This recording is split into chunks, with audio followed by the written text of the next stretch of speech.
She left it in the car. Her wallet. That's how all of this started.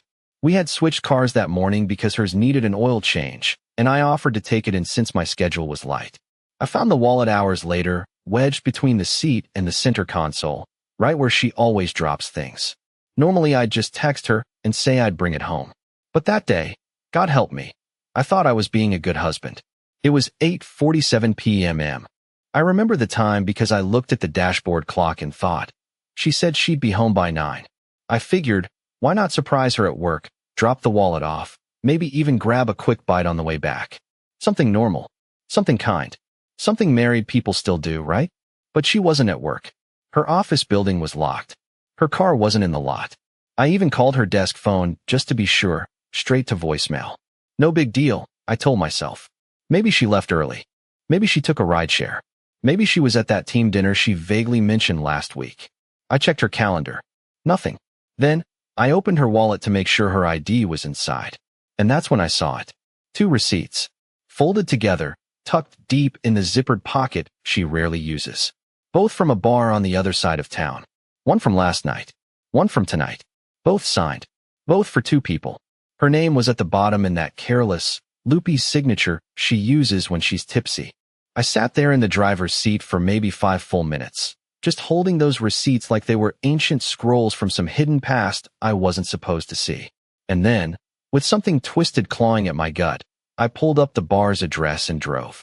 Not because I didn't trust her, but because I suddenly didn't trust me. Because deep down, I think I already knew what I was about to see. And I was still too stupid to turn around. When I got to the bar, this small, trendy place with fake wood walls and string lights out front, I didn't walk in like a man on a mission. I walked in like a guy delivering a wallet to his forgetful wife. That was the story I kept rehearsing in my head, over and over.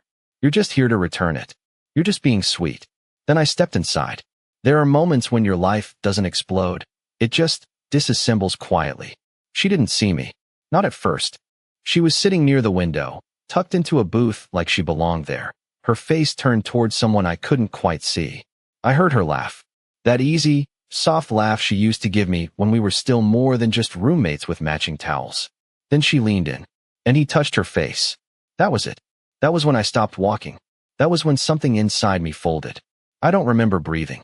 I just remember reaching for my wedding ring, twisting it, pulling it free, feeling the cold bite of air on my bare finger. I squeezed it in my fist so hard I could feel the metal press into bone. Then, slowly, I walked to the table. She looked up, and everything stopped. The warmth drained from her face like a slow leak. Her mouth opened, but nothing came out. She looked from me, to the ring, to the wallet in my other hand. And I swear, for a moment, she looked relieved, like a weight had finally hit the floor. I said nothing. I placed the ring on the table between her and the man. Then I set the wallet beside it. And I walked out. But what happened after that? That's when the truth started unraveling. And it turns out, the man at that table wasn't the worst part. Not even close. I didn't sleep that night. I couldn't. I just sat in the dark apartment, still in my jacket, with the empty ring box in my lap. Funny thing is, I don't even remember grabbing it. Somewhere between walking out of that bar and unlocking the door to our place, I must have pulled it from the drawer where I kept all the things I hadn't looked at in years. Cards, photos, a bent paper crane she made me when we were dating. I think I wanted to remind myself that it was real once. That we were real once. But the part one can't stop replaying? It's not her face. It's his. Because the more I sat there, the more it gnawed at me. There was something familiar about him. Not his clothes, not his hair. His posture. His hands. His watch. I kept seeing it. This black leather band with a cracked face and a missing buckle. I'd seen it before years ago. Then it hit me. His name was Brian Milstead. He used to work at the same startup as me, years back, before everything went under. He was in sales. Cocky, annoying, always bragging about how charm could close any deal. He wasn't married. Said he didn't believe in it. We weren't close. I found him exhausting. But what I didn't know, until now, was that he and Delaney had overlapped. Briefly. He was there for maybe 4 months. Just long enough to remember him. Just long enough for her to remember him too. I searched his name online, hands trembling. It came up fast, LinkedIn, Instagram, even a YouTube video of him giving some overconfident motivational talk about closing life's deals. I didn't know what I was looking for. Proof, maybe. Or a denial. Something to say, this man isn't who you saw. But instead, I found the opposite. A photo from 3 weeks ago. Him, standing in front of a food truck. Smiling. Next to Delaney. She wasn't tagged. But it was her. Wearing the same coat she wore the night she told me she had extra hours this month because her department was short-staffed. My mouth went dry.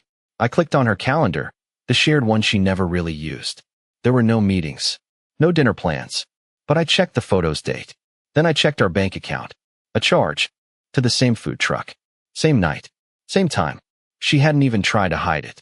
All that time I thought I was going crazy, imagining distance, overthinking. I trusted her. Even when she came home late and said she was just tired. Even when she brushed past me in the hallway without looking. Even when she laughed at her phone and said it was just a meme. It wasn't just a meme.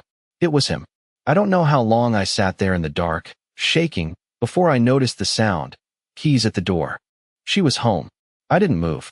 The door opened. She stepped inside like she didn't expect anyone to be awake. Her coat was half zipped. Her face was still flushed from the cold. Or from him. I don't know. When she saw me, she stopped mid-step. We stared at each other. Then she said, I figured you'd be asleep. I didn't answer. I just opened my palm and let the empty ring box fall to the floor between us. The sound it made was so small. Pathetic, really. But her face changed. Like she knew, finally, that everything was about to come crashing down. And I hadn't even said a word. But I would. Because what I discovered the next morning made all of this look like a warm-up act to something far, far worse. She didn't cry. She didn't scream. She didn't lie. And somehow, that was worse than if she had done all three. She just stood there in the doorway, her bag still hanging from her shoulder, and stared at the ring box on the floor like it had grown teeth. I waited. I wanted to hear the excuse, the fake tears, the gaslighting. But what I got instead was silence. An awful, heavy, unapologetic silence. I finally said, how long?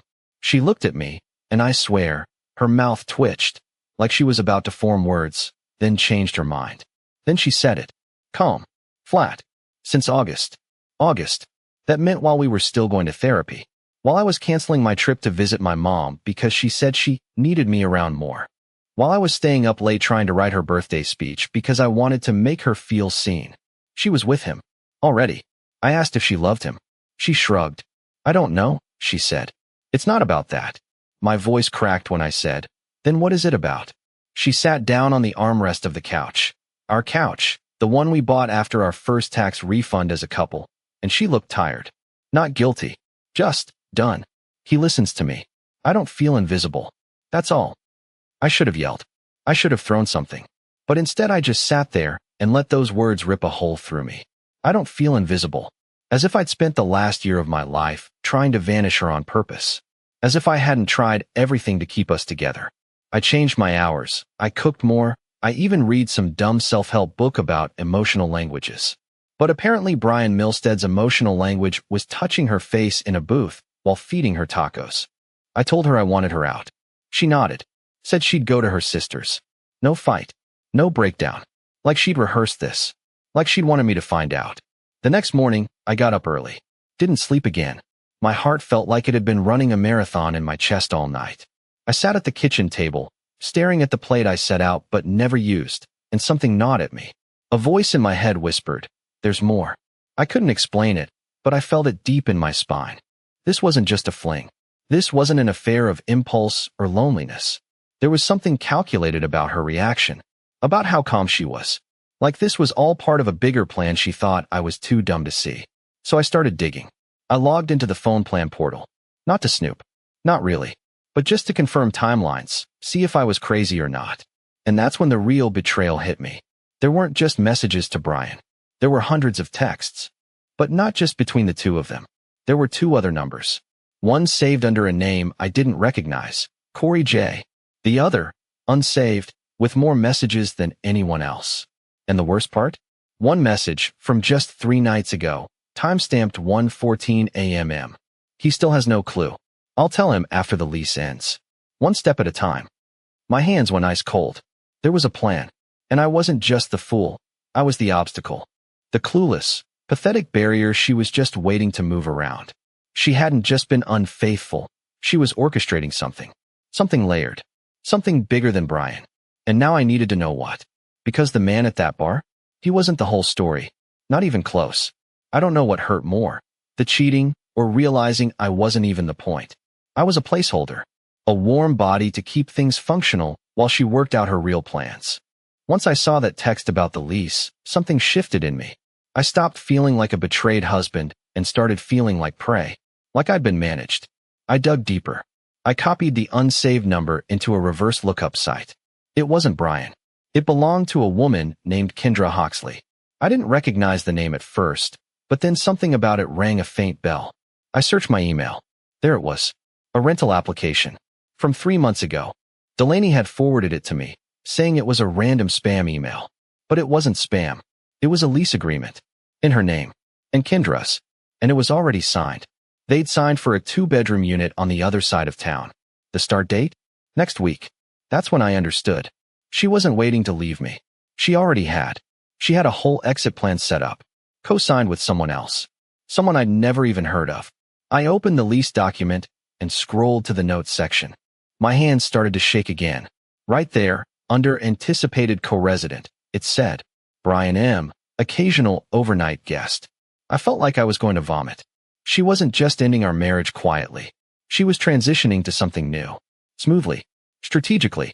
Like this was all some project plan she was executing in phases. And I was phase 1. I thought about confronting her, but what would I say? Hey, I snooped through our phone bill and reverse-checked the name of your new roommate. She'd only twist it back on me. Make me the invasive one. She was good at that. Turning everything around. Always keeping her hands clean while I was the one apologizing for bleeding. So instead, I printed everything. The messages. The lease. The receipts. Her phone bill. I made a copy of the ring receipt too. The one from the jeweler when I had it resized for her last anniversary. It was a stupid move in hindsight. I should have returned it and bought myself a spine. Then I went to our shared bank account. Now, I'm not stupid. I didn't drain it. That would have made it easy for her to file something legal and play the victim. Instead, I withdrew exactly half. To the dollar. Left a receipt in the drawer where she keeps the mail, right under a sticky note that said, for groceries. After that, I packed a bag. Not everything. Just enough to disappear for a while. I didn't want to see her face again. Not after what I was about to do. But before I walked out, I did something she never expected. I printed the photo from her phone, the one she thought she deleted. The one where she and Brian were holding hands at the food truck, her face half lit by neon, smiling like she was living her best life in a secret dimension where I didn't exist. I taped it to the fridge. Above it, I wrote in red Sharpie, you could have just left, but you wanted me to suffer first. So now we both get something to remember. Then I turned out the lights. And I vanished. At least, that's what she thought. Because what I did next. Let's just say it wasn't silence. It was the calm before the storm. It's strange how invisible you can become in your own life once you stop trying to be seen. I didn't answer her calls. I didn't respond to her emails. I didn't block her, either. I wanted her to see that I saw everything, and that I was done. But done didn't mean passive. Not anymore. I moved into a short-term rental under a name I hadn't used since college. My middle name and my mom's maiden name. Paid cash. No questions asked. It was a small place, old and quiet, and the floorboards creaked like they were warning me not to trust anyone ever again. I didn't care. It gave me a place to think. But I couldn't let it go. I needed to understand how deep the betrayal went. Not out of obsession, but survival. Because the more I dug, the more it felt like this wasn't just an affair. This was a calculated, layered exit plan. And the part that chilled me the most? Delaney wasn't smart enough to pull it off alone. So I watched. I created a new account on an old social media platform and followed every thread she was part of. She thought she was being careful. But people always leave fingerprints. It didn't take long to find the new life she'd started assembling. There were vague posts about freedom, fresh starts, and finally choosing happiness. She wasn't brave enough to post photos with Brian, but her captions matched the dates I'd already confirmed from her location history. She was basically building a digital diary of betrayal. Then came the twist. I found Kendra's page. The roommate. Kendra posted without filters. She was the type who loved selfies in bathroom mirrors and overshared in captions. One picture stopped me cold. It was Delaney and Brian sitting on the couch in the new apartment, all smiles, with a stack of boxes behind them. She captioned it, "My power couple settling in two hearts finally out of that suffocating situation.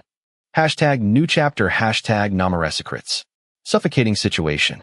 That was me she was talking about. That's how she rewrote our history. Not the man who paid for her certifications, supported her career switch, stayed up late editing her resume, and listening to her vent. No, I was the weight she cut loose. The obstacle she spun into a villain. It was disgusting, but also enlightening. Because buried in the background of one of Kendra's posts, barely visible, was a detail they forgot. A whiteboard. On it, behind Brian's smug head, were 3 names. Not full names. Just first initials and dates. D, B, M. Each followed by a number. M's number was higher than the others. I stared at it for 20 minutes. Then I realized, M stood for me. Clement Morgan. It wasn't initials. It was a scoreboard. They were tracking me. This wasn't just a betrayal. It was a game. And I had been the final boss. That was when the anger finally broke through the numbness. When I realized they hadn't just discarded me, they studied me, played me, used my trust as their training ground. So I stopped watching. And I started planning. Because if this was a game to them, they were about to learn what it felt like when the piece they thought was weakest flips the entire board. I don't know when exactly the switch flipped inside me, but once it did, everything became crystal clear. This wasn't about saving the marriage. This wasn't about closure. This was about exposure. Because if they wanted to treat my life like a rehearsal for their twisted little performance, I was going to make sure the curtain dropped on them. I started simple. The first thing I did was forward that photo of the scoreboard whiteboard, blurred, but still legible, to Delaney's employer. She'd just started working there a few months ago, constantly bragging about how professional and reputation-focused the company was. Their website was littered with buzzwords like integrity, transparency, and team-first culture. I didn't even write anything in the email. No threats, no accusations. Just attached the photo and titled it, "Employee Behavior Behind the Scenes." I knew it would rattle her. I knew she'd check her inbox in the morning and wonder how much had been seen, and by who. I wanted her to sweat. Then I sent a copy to Brian's sister. How did I get her contact? Easy. That motivational video he posted years ago. At the end, he thanks my sister Marie, who pushed me to believe in myself. One reverse search later, I found her profile. She was married, had a kid, and very publicly supported family values. I sent the photo with a time-stamped caption. "This is the man helping your niece with homework on weekends. He's not who you think he is." Again, no commentary, no signature. Just seeds. Quiet, precise seeds of truth. But I wasn't done. There was one last layer I needed to peel back, the finances. Our joint taxes from the last 3 years showed something weird that I never thought to question until now. A side account. Something small.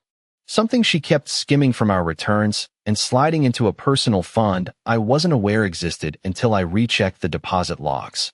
It was hidden under her maiden name. A little nest egg she'd been building in case she had to leave quickly. Her words, not mine. I know because she wrote that exact phrase in an old chat to Kendra 2 months ago. I just want enough tucked away that I can leave quickly if it gets too messy. Too messy. That was me. The man who gave her everything, now labeled as messy. I spoke to a lawyer. Quietly. Explained what I found. Showed him the paper trail, the messages, the texts. He didn't even blink. Said it was one of the coldest, most calculating pre-divorce setups he'd seen. But it wouldn't be enough to bury me, unless I kept quiet. That's the part they never expected. Because I was the quiet one. The soft one. The apologizer. But they forgot something about people like me. The ones who sit in silence, soaking it all in, giving chance after chance. When we finally stop forgiving, we don't burn bridges. We turn the whole map to ash. And that's exactly what I plan to do next. Because the real show hadn't even started. And she was about to learn what it feels like when the man she thought was broken suddenly stops playing by her script. The thing about people like Delaney, they never expect to lose. They write the rules, rewrite the past, and narrate their own betrayals like they're the victims of a bad romance. So when everything finally started slipping out from under her, she didn't even notice at first. She was too busy enjoying the view from the fantasy life she built on top of my bones. The first crack showed when her company launched an internal ethics investigation. I wasn't told directly, of course, but Kendra, bless her loudmouth, posted a not-so-cryptic update. Funny how some people can't handle a little ambition. Hashtag jealousy looks ugly. That told me all I needed to know. A few days later, her professional LinkedIn quietly vanished. No post, no update, just gone. One less mask to wear. But Delaney being Delaney, she tried to pivot. She posted a filtered story about finally stepping away from toxic environments and reclaiming her peace. I almost laughed. Except I wasn't done yet. I waited one more week. Then I sent her the final package. Inside was a single manila envelope. I had it delivered through a courier with no return address. She would have opened it expecting divorce papers, or maybe another printed email exposing her. But instead, all it held was a flash drive. And a note. Just 2 words. Play me. On the flash drive was a screen recording, one long file, nothing fancy. Just a quiet, methodical recording of every account she thought she'd hidden from me. The secret savings under her maiden name. Her chats with Kendra planning my phase out. Her messages to Brian about getting out clean. Even the screenshots from the scoreboard on the whiteboard, frame by frame. Proof that I saw everything. But that wasn't the part that would break her. No, the final clip was a video I'd held onto for over a year. A recording from her birthday dinner. The one where I rented out the back patio of her favorite Italian place. I had asked the waiter to film the toast. In it, I stood up, all glassy-eyed, and talked about how proud I was of her. How much I believed in her. How lucky I felt just waking up beside her every morning. She cried when I said it. Then she kissed me. It had been a lie, even back then. But now, she had to watch it from the other side of the curtain. I didn't send it to shame her. I sent it to remind her who I was. Because people like Delaney rewrite history. They burn down the past and salt the ground so nothing grows back. But this video, this was the truth. I wanted her to see how deeply I'd loved her before she decided I was disposable. And then I wanted her to sit with it. I didn't hear from her for 4 days. Then the messages started. First 1, then 3, then 11. I didn't open a single one. She begged. Said she needed to talk. Asked where I was staying. Said she deserved a voice. My favorite? We can still be civil. There's no need to make this a war. Oh, Delaney. You started the war. You just forgot who you were standing across from when the dust finally cleared. But the real ending? That would come when we met face to face for the last time. And I made sure she couldn't control the story anymore. I agreed to meet her, but not where she expected. No cafe. No soft-lit neutral ground. I chose a public park downtown. Open, clear, unfiltered. I sat on a bench beneath a leafless tree, winter wind biting through my coat, and waited. When she arrived, she looked different. Not broken, not even sad. Just exposed. Like someone who finally realized the spotlight was no longer flattering. She walked up cautiously, like I might explode. I didn't. She said my name like a question. Clem. I didn't respond. She sat next to me anyway, hands jammed into her pockets. Her voice cracked a little when she finally said, I didn't mean for it to go like this. I stayed quiet. Let her fill the silence. I thought if I did it slowly, it wouldn't hurt as much. I didn't want to destroy you, Clem. I turned to her then, calmly, and said, You didn't destroy me. You freed me. She flinched. I continued. I spent years trying to make you happy. Bending. Shrinking. Thinking if I just did one more thing right, you'd stay. But I was never who you wanted. And that's fine. The part that wasn't fine was how you turned love into a game. She tried to speak, but I held up a hand. No more stories. No more versions of the truth. I'm not angry anymore, Delaney. I'm done. I came here to thank you. Because if you hadn't betrayed me like this, I never would have woken up. And that was true. I'd started rebuilding my life. Quietly. The lawyer helped me file for divorce. Amicable, efficient, no room for emotional manipulation. I used my half of the savings to invest in something I'd buried for years, my own business. Nothing flashy, just a small design studio I'd dreamed of opening back when I thought life had room for dreams. It turns out, it still does, once you clear the wrong people out of the frame. I moved cities, found a new apartment, smaller but filled with light. And maybe the most surprising part, I started seeing someone. Someone kind. Someone who didn't play games or need to be chased. It's early. No labels. But for the first time in years, I don't feel like I have to earn the right to be loved. As for Delaney, she didn't say much after that. Just nodded, stood, and walked away, slowly, like her feet weighed more than her body. Maybe it finally hit her that I wasn't the weak one. I was the survivor. And I didn't just survive her. I thrived without her. Funny how that works. So if you're reading this because you're stuck in the same chair I once was, wondering if you're crazy, wondering if you should keep fighting for someone who's already halfway out the door, here's my advice. Let them go. Walk away with your dignity, your silence, your spine. Then rebuild. Because the right people don't need to be convinced. They stay. And they never keep score.